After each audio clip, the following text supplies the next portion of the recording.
Hello students, ഇന്നത്തെ video CSIR net എക്സാമിൻ്റെ life science PYQ question discussion ആണ്.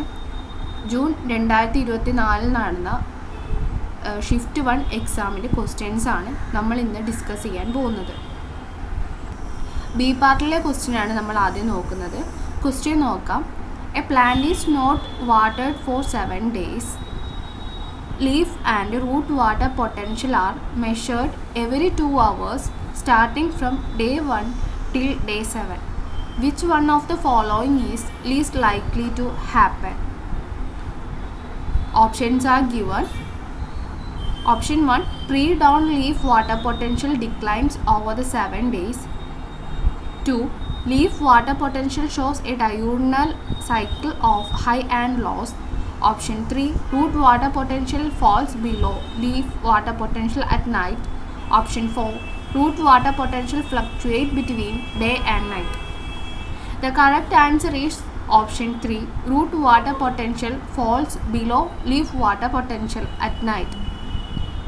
Considering all the other options, the better answer is option 3. It can be explained as under normal conditions, normal physiological condition, the root water potential is high and the leaf water potential is low. That's why the water moves from root to leaf. That's why water moves from roots to leaves.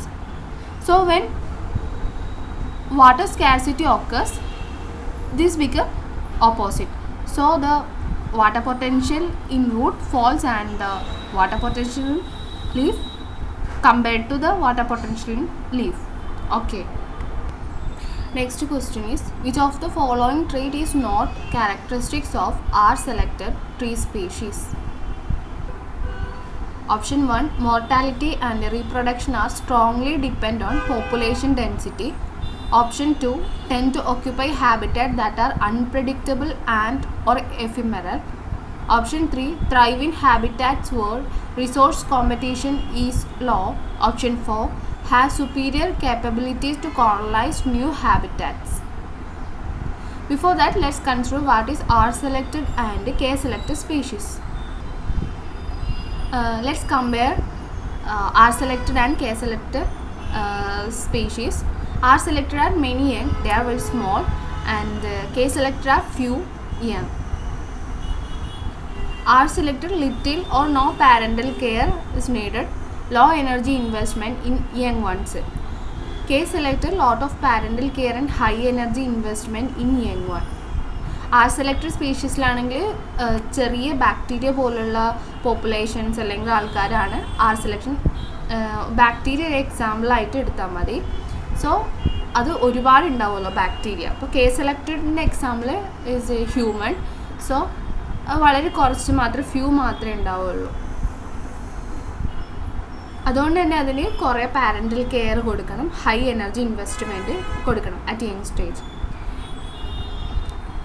And R-selected species are very small size of young and K-selected is obviously large size. R-selected reaches sexual maturity quickly, K-selected slow to reach sexual maturity. R-selected semelparous reproduction only happens once, K-selected heteroparous reproduction many reproductive events happens. Then R-selected short lifespan, K-selected long lifespan. R-selected type 3 survivorship curve, K-selected type 1 survivorship curve. അതും കൂടി ഓർത്ത് വെക്കുക. R-selected not prone to extinction, K-selected prone to extinction. All these points are important. These asked in many times, so just remember all these points. ഇനി നമുക്ക് ക്വസ്റ്റ്യനിലേക്ക് പോവാം. ഇതിൽ question ചോദിക്കുന്നത് not a characteristics of R-selected. Option 1 ആണ് answer വരുന്നത്. Mortality and reproduction are strongly dependent on population density. Here R-selected species tend to have density independent mortality. R-selected species have density independent mortality and reproduction rates. meaning that their survival and reproductive success are not strongly influenced by the density of the population. Okay. In contrast with K-selected species where mortality and reproduction are more closely tied to population density due to resource limitations and competitions. In case of K-selected species, there is resource limitation and competition. So, the K-selected species are density dependent and R-selected species are density independent. Okay. Question number 3. Which of the following neurotransmitters is synthesized in synaptic vesicle instead of being transported to the vesicle after its synthesis in the cytoplasm? Norepinephrine, epinephrine, acetylcholine, serotonin. ഏത് neuro transmitter ആണ് synaptic വെസിക്കിളിൽ synthesise ചെയ്യുന്നത്? ഇതിൽ answer വരുന്നത് norepinephrine ആണ്. നോറെപ്പിനെഫ്രിൻ്റെ കാര്യത്തിൽ ഈ synaptic വെസിക്കിളിൻ്റെ അകത്ത് ഒരു എൻസൈം ഉണ്ട്. മെംബ്രെയിൻ ബൗണ്ട് എൻസൈം ആണ് called dopamine beta hydroxylase enzyme. Which enzyme? Dopamine beta hydroxylase enzyme. ഈ എൻസൈം മെംബ്രെയിൻ്റെ അകത്തുള്ള വെസിക്കിളിൻ്റെ അകത്തുള്ള ഡോപ്പാമിനെ convert into norepinephrine, convert into norepinephrine. So അതുകൊണ്ടാണ് ഈ നോറെപ്പിനെഫ്രിൻ സിന്തസൈസ് ചെയ്യുന്നത് വെസിക്കിളിൻ്റെ അകത്താണെന്ന് പറയുന്നത്. സോ ഇതിൽ ആൻസർ വരുന്നത് ഓപ്ഷൻ 3 ആണ്. Which one of the following statement for the lac operon in E. coli is incorrect? E. coliയിൽ ലാക് ഓപ്പറോണിൻ്റെ അകത്ത് ഇൻകറക്റ്റ് ആയിട്ടുള്ള സ്റ്റേറ്റ്മെൻറ്റ് ഏതാണെന്നാണ്. Option 1. The lac operon is controlled by both the lac repressor and the activator protein cap. Option 2. The lac operon is highly expressed only when both lactose and glucose are absent. Option 3. The lac operon is highly expressed only when lactose is present and glucose is absent. Option 4. In the presence of lactose, the repressor cannot bind to the operator. Answer ചെയ്യുന്നതിന് മുമ്പ് നമുക്ക് lac operon എന്താണെന്ന് നോക്കാം. It's A simple representation of the lac operon. ഗൂഗിളിൽ നിന്നെടുത്ത ഇമേജാണ്. ഇത് നോക്കുകയാണെങ്കിൽ ഇവിടെ പ്രൊമോട്ടർ റീജിയൻ ഉണ്ട്, ഓപ്പറേറ്റർ റീജിയൻ ഉണ്ട്, അതുപോലെ സ്ട്രക്ചറൽ ജീൻസ് ഉണ്ട്, പിന്നെ ഐജീൻ ഉണ്ട്. ഐജീനാണ് റിപ്രസർ mRNA പ്രൊഡ്യൂസ് ചെയ്യുന്നത്. ഈ റിപ്രസർ പ്രോട്ടീൻ പോയിട്ട് ഓപ്പറേറ്റർ റീജിയനിൽ ബൈൻഡ് ചെയ്യുന്ന സമയത്ത് ഈ സ്ട്രക്ചറൽ ജീൻസ് ഇൻഹിബിറ്റഡ് ആവുന്നു. സ്ട്രക്ചറൽ ജീൻസ് ആയിട്ടുള്ള ZYA ഇൻഹിബിറ്റഡ് ആവുന്നു. ഈ ലാക് Z പ്രൊഡ്യൂസ് ചെയ്യുന്നത് ബീറ്റ ഗാലക്ടോസിഡേസ് ആണ്. ഇവിടെ കാണാം beta galactosidase. Lac Y produce ചെയ്യുന്ന പെർമിയേസും ലാക് A പ്രൊഡ്യൂസ് ചെയ്യുന്നത് തയോഗാലക്ടോസൈഡ് ട്രാൻസ് അസറ്റൈലേസും ആണ്. തയോഗാലക്ടോസൈഡ് ട്രാൻസ് അസറ്റൈലേസ്. ഈ ബീറ്റ ഗാലക്ടോസിഡേസിൻ്റെ ഫങ്ഷൻ എന്ന് പറയുന്നത് ലാക്ടോസിനെ അല്ലോലാക്ടോസ് ആക്കി മാറ്റും. അതുപോലെ തന്നെ ലാക്ടോസിനെ ഗ്ലൂക്കോസും ഗാലക്ടോസും ആക്കി മാറ്റും. പെർമിയേസിൻ്റെ ഫങ്ഷൻ പെർമിയബിലിറ്റി ഇൻക്രീസ് ചെയ്യുക എന്നതാണ് മെംബ്രെയിൻസിൻ്റെ, അതായത് ലാക്ടോസിൻ്റെ അപ്ടേക്കിനെ ഹെൽപ്പ് ചെയ്യുക എന്നുള്ളത്. ഇനി ലാക് എയുടെ ഫങ്ഷൻ എന്ന് പറയുന്നത് അതൊരു ടോക്സിക്കാണ്. ഫങ്ഷനായിട്ട് പറയുന്നില്ല, ടോക്സിക്കാണ്. ഇതിനെ ട്രാൻസ്പോർട്ട് ചെയ്യുന്നത് ലാക് Y ആണ്. പിന്നെ ഈ റെപ്രസർ പ്രോട്ടീൻ ഈ ഓപ്പറേറ്ററിൽ ബൈൻഡ് ചെയ്യുന്നതോടുകൂടി സ്ട്രക്ചറൽ ജീൻസിൻ്റെ ഫങ്ഷൻസ് ഒക്കെ സ്റ്റോപ്പ് ആവുന്നു. ഇതെപ്പോഴാണ്? ഇൻഡ്യൂസർ ആബ്സെൻ്റ് ആവുന്ന സമയത്ത്.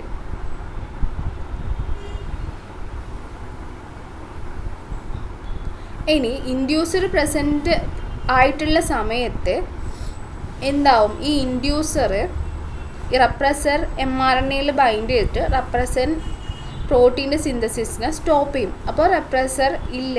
അപ്പോൾ ഓപ്പറേറ്റർ ഫ്രീ ആവും. ഓപ്പറേറ്റർ ഫ്രീ ആവുന്ന സമയത്ത് അവിടേക്ക് പോളിമറൈസ് വന്ന് ബൈൻഡ് ചെയ്യുകയും ഈ ZYA സ്ട്രക്ചറൽ ജീൻസിൻ്റെ ട്രാൻസ്ക്രിപ്ഷൻ നടക്കുകയും അതിൻ്റെ ഫലമായിട്ട് ബീറ്റ ഗാലക്ടോസിഡേസും പെർമിയേസും ട്രാൻസ് അസറ്റൈലേസും ഒക്കെ ഉണ്ടാവുന്നു.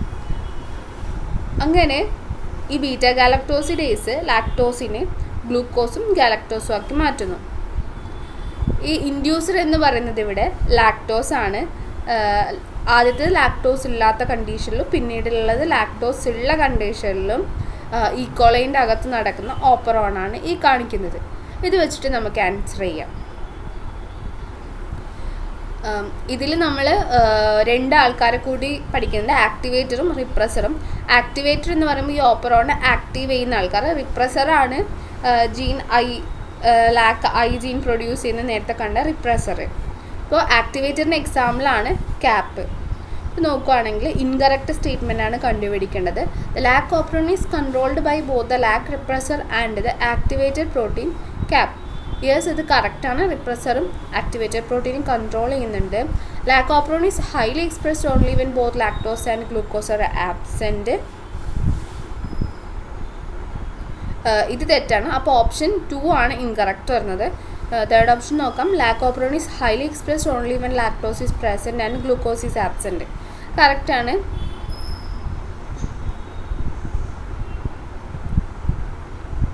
ഫോർത്ത് ഓപ്ഷനിൽ in the presence of lactose the repressor cannot bind to the operator. Lactose ഉണ്ടാകുന്ന സമയത്ത് റെപ്രസറിന് ഓപ്പറേറ്ററിൽ ബൈൻഡ് ചെയ്യാൻ പറ്റില്ല. അപ്പോൾ സ്ട്രക്ചറൽ ജീൻസിൻ്റെ സിന്തസിസ് നടക്കുന്നു. അങ്ങനെ ബീറ്റ ഗാലക്ടോസിഡേസ് ഉണ്ടാവുന്നു. ഗ്ലൂക്കോസും ഗാലക്ടോസും ആയിട്ട് മാറുന്നു. ഏത്? ലാക്ടോസ്. അടുത്ത ക്വസ്റ്റ്യൻ, ഇത് DB എന്നുള്ള ഡെവലപ്മെൻറ്റൽ ബയോളജി എന്നുള്ള ക്വസ്റ്റ്യൻ ആണ്. Sea urchin കേസിൽ which one of the following statement about the cortical reaction in sea urchin is correct? The entry of calcium ions into the egg initiate development. Option 2, the exocytosed cortical granules during egg maturation contain the components of the zona pellucida. Option 3, the depolarization of the plasma membrane after sperm entry helps to block polyspermy. Option 4, the release of the cortical granules after sperm entry convert the vitelline membrane into the fertilization membrane which blocks polyspermy. ഇതിൽ correct statement ആണ് ചോദിക്കുന്നത്. ഇതിൽ correct answer ആയിട്ട് വരുന്നത് option 4 ആണ്. The release of the cortical granule after sperm entry convert the vitelline membrane into the fertilization membrane which block പോളിസ്പെർമി. അതായത് sperm enter ചെയ്യുന്ന സമയത്ത്, സ്പെർം ബൈൻഡ് ചെയ്യുന്ന സമയത്ത് ഒരു സിഗ്നൽ ട്രാൻസ്ഡക്ഷൻ പ്രോസസ്സ് നടക്കുന്നു. അതിൻ്റെ ഭാഗമായിട്ട് എഗ്ഗിൻ്റെ ERലുള്ള എൻഡോപ്ലാസ്മിക് റെറ്റിക്കുലത്തിലുള്ള കാൽഷ്യം സൈറ്റോപ്ലാസ്റ്റിലേക്ക് റിലീസാവുന്നു. അങ്ങനെ ഹൈ കാൽഷ്യം കോർട്ടിക്കൽ റിയാക്ഷന് കാരണമാകുന്നു. ഇത് ഫെർട്ടിലൈസേഷൻ എൻവലപ്പ് ഫോം ചെയ്യുന്നു. അതായത് കോർട്ടിക്കൽ ഗ്രാനുവൽസ് കൂടുന്നതിൻ്റെ റിലീസാവുന്നതിൻ്റെ ഭാഗമായിട്ട് വിറ്റലൈൻ മെംബ്രെയിൻ ഒരു ഫെർട്ടിലൈസേഷൻ മെംബ്രെയിനായിട്ട് മാറുന്നു. ഈ ഫെർട്ടിലൈസേഷൻ മെംബ്രെയിൻ എന്ത് ചെയ്യുന്നു? മറ്റ് സ്പെർംസ് അകത്തേക്ക് എൻട്രി ചെയ്യുന്നതിന് ബ്ലോക്ക് ചെയ്യുന്നു. അതായത് പോളിസ്പെർമി ബ്ലോക്ക് ചെയ്യുന്നു. Next question, who experimentally demonstrated mutations occur randomly? Alfred Hershey and Martha Chase. Second, Matthew Meselson and Franklin Stahl. Third, Salvador Luria and Max Delbruck. Fourth, Francois Jacob and Jacques Monod. വരുന്നത് option 3 ആണ്. Option 3 ആണ് answer വരുന്നത്. Of the following is an example of dishonest signalling. Batesian model, Batesian mimic, Mullerian model, Mullerian mimic.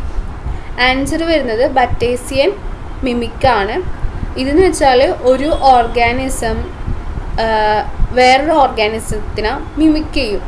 അപ്പോൾ ആ mimic ചെയ്യുന്ന organism, for example പറയുകയാണെങ്കിൽ ഇപ്പോൾ ഒരു ഒരു പുഴു വേറൊരു വിഷമുള്ള പുഴുവിൻ്റെ കളറുമായിട്ട് മിമിക് ചെയ്യുന്നു എന്ന് വിചാരിക്കാം.